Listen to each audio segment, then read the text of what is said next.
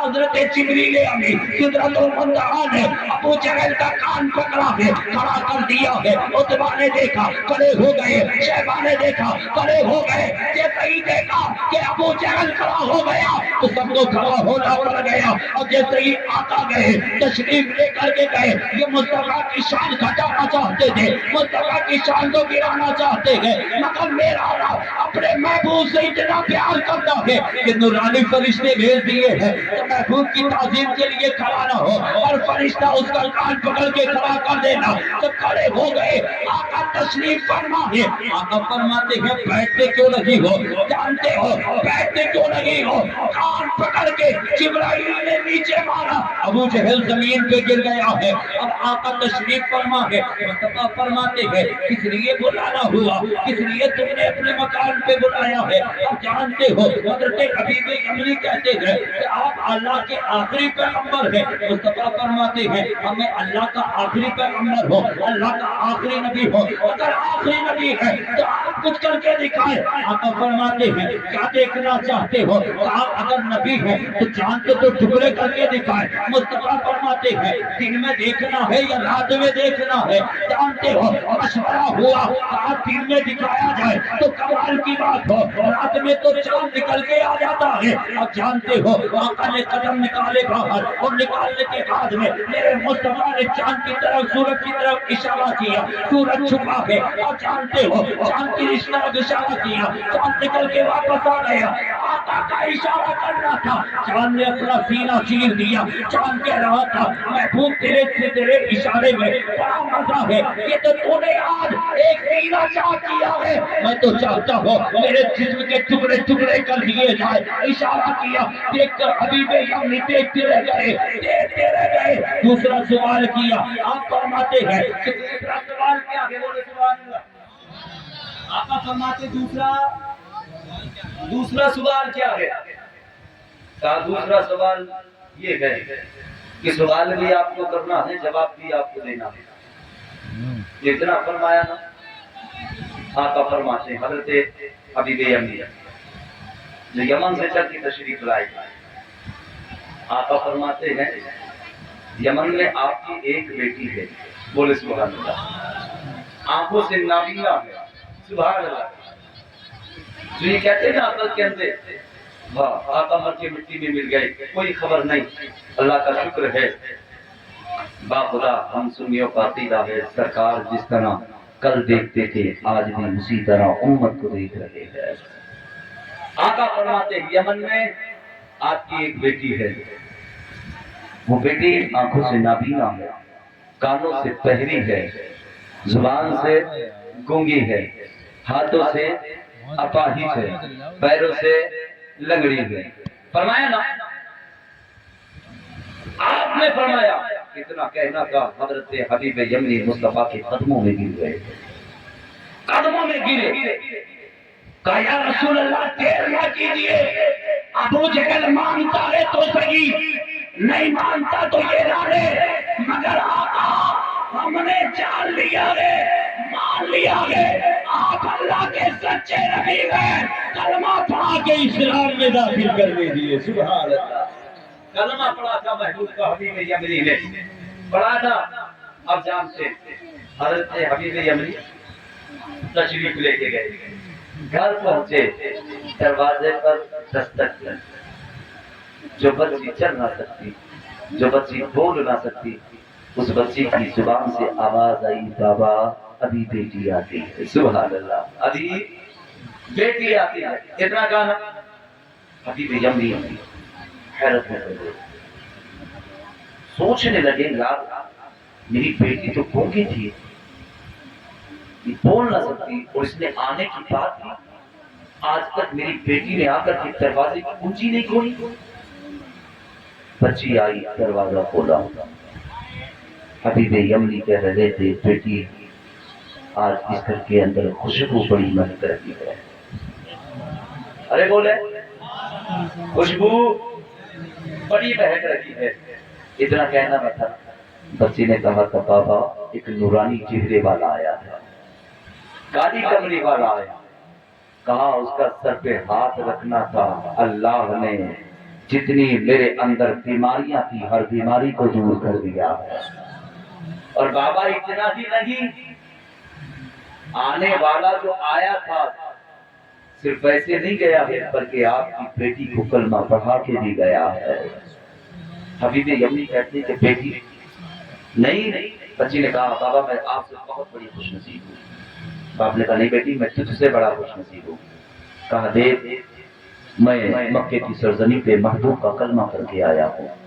بیٹی نے کہا تھا بابا تجھے مکے کی سرزمین پہ جا کے کلمہ پڑھنا نصیب ہوا ہے، مجھے کلمے والا خود یہاں آ کے کلمہ پڑھا کے گیا ہے۔ آقا فرما رہے، بچی نے بتایا کہ آقا تشریف لائے تھے، تو جو نہ سمجھے وہ نہ سمجھے، مگر اللہ کا شکر ہے ہم سنیوں کا عقیدہ ہے میرے مصطفیٰ اپنی امتی کی کل بھی سنتے تھے، آج بھی سنتے ہوئے صبح قیامت تک سنتے رہے گے، اور بروز محشر بھی سنا جائے گا الحمدللہ۔ کہاں چہرے بھی دیکھے جائیں گے، اعمال بھی دیکھی جائیں گی، محبتیں بھی دیکھی جائیں گی، عشق بھی دیکھا جائے گا، پیار بھی دیکھا جائے گا، سب کچھ دیکھا جائے گا۔ ہاں یاد رکھنا سب کچھ دیکھا جائے گا۔ جانتے ہو کہ حضرت حبیب یمنی نے کہا یا رسول اللہ میں بستر پہ لیٹتا ہوں اور بچی خواب میں آتی ہے، ستاف کو مجھے اشارہ کیا، بچی نکل کے قبر سے باہر آئی، آ کر کہتی ہے میرے مصطفیٰ کا چہرہ دیکھ کے مسکراتی ہے۔ فرماتے وہ بچی کہتی ہے آپ کا انتظار کرتے کرتے میں نے دنیا کو الوداع کر دیا، آپ کا انتظار کرتے کرتے ہماری حفاظت کرنے کے لیے آپ تشریف لے آئے، اشارہ آپ کا تھا، آپ کی امت کی شہزادی آپ کے سامنے رکھ گئی۔ آقا فرماتے ہیں بیٹی آج اس باپ نے اپنی خطاؤں کی معافی مانگی، اسے رب نے بھی معاف کر دیا ہے، محبوب خدا نے بھی معاف کر دیا ہے، اس نے بیٹی میرا کرنا پڑ دیا ہے۔ بیٹی آج مجھے تیرا باپ لینے آ گیا ہے، بیٹی آج اپنے باپ کی خطا کو معاف کر دے۔ بچی نے کہا تھا یا رسول اللہ میں اس ظالم باپ کو معاف نہیں کروں گی۔ سرکار فرماتے بیٹی کس لیے؟ کہا اس باپ سے پوچھا جائے میں نے کب اس سے کھلونوں کا سوال کیا تھا، کب میں نے اس سے لباس کا سوال کیا، کب میں نے اس سے بستر کا سوال کیا، کمبل سے کھانے کا سوال کیا، یا رسول اللہ میں اس باپ کو معاف نہیں کروں گا، معاف نہیں کرنا۔ سرکار فرماتے بیٹی معاف کر دے، جب میرے پیدا کرنے والے رب نے معاف کر دیا تو بیٹی تو بھی معاف کر دے۔ کہ یا رسول اللہ جب آپ بات کی آپ کی آ گئی ہے تو سرکار صرف میں آپ کے لیے اپنے باپ کو معاف کر رہی ہوں۔ معاف کیا۔ سرکار فرماتے ہیں بیٹی اب یہ باپ تجھے گھر لے کے جانا چاہتا ہے، واپس ساتھ چلی جائے۔ بچی نے کہا تھا یا رسول اللہ آپ نے معاف کے لیے بولا، میں نے معاف کر دیا، مگر میں اس بات کی گھر دوبارہ نہیں جاؤں، دوبارہ نہیں جانا ہے۔ کہا کس لیے؟ سرکار فرماتے ہیں اب یہ تجھے بیٹی کی طرح پیار کرے گا، بیٹی کی طرح تجھے سینے سے لگا کے رکھے گا۔ جو ایک باپ اپنی بیٹی کو پیار دیتی ہے یہ باپ تجھے ویسا ہی پیار دے گا۔ بچی نے کہا تھا مجھے اس کے پیار کی ضرورت نہیں ہے، مجھے جتنا پیار مجھے رب کی رحمتوں کا مل رہا ہے اتنا پیار مجھے میرا باپ بھی نہیں دے پائے گا۔ رب کے یہاں جتنا پیار مجھے رب کی رحمتوں کا پیار جتنا مل رہا ہے اتنا پیار مجھے میرا باپ بھی نہیں دے پائے گا۔ قسم خدا کی جب بیٹیوں نے صدا لگائی تو عبداللہ کے آنگن میں اللہ نے محمد رسول اللہ کو دیا۔ اپنا کے آنگن میں آقا کا آنا تھا، اعلان ہو گیا اب کوئی بیٹی آنکھوں سے آنسو نہ بہائے، کوئی بیٹی غم نہ منائے، کوئی بیٹی اپنے چہرے پر اداسی نہ لائے۔ اس لیے بیٹیوں کی جان کی حفاظت کرنے کے لیے عبداللہ کے گھر محمد رسول اللہ اور اتنا نہیں آقا فرماتے ہیں اور بیٹیوں کی شان کیا بڑھائی، کتنا مرتبہ ہے بیٹیوں کا، کتنی شان ہے۔ بیٹیاں اگر رحمت کا سہارا ہوتی ہیں، اگر بیٹوں کو سمجھا جاتا ہے تو بیٹوں سے نسلیں چلا جاتی ہیں، مگر قسم خدا کی بیٹیوں کی ہونے سے جنت ملا کرتی ہے۔ بیٹے دنیا کا سہارا ہوتے ہیں، بیٹیاں رحمت کا سہارا ہوتی ہیں۔ آپ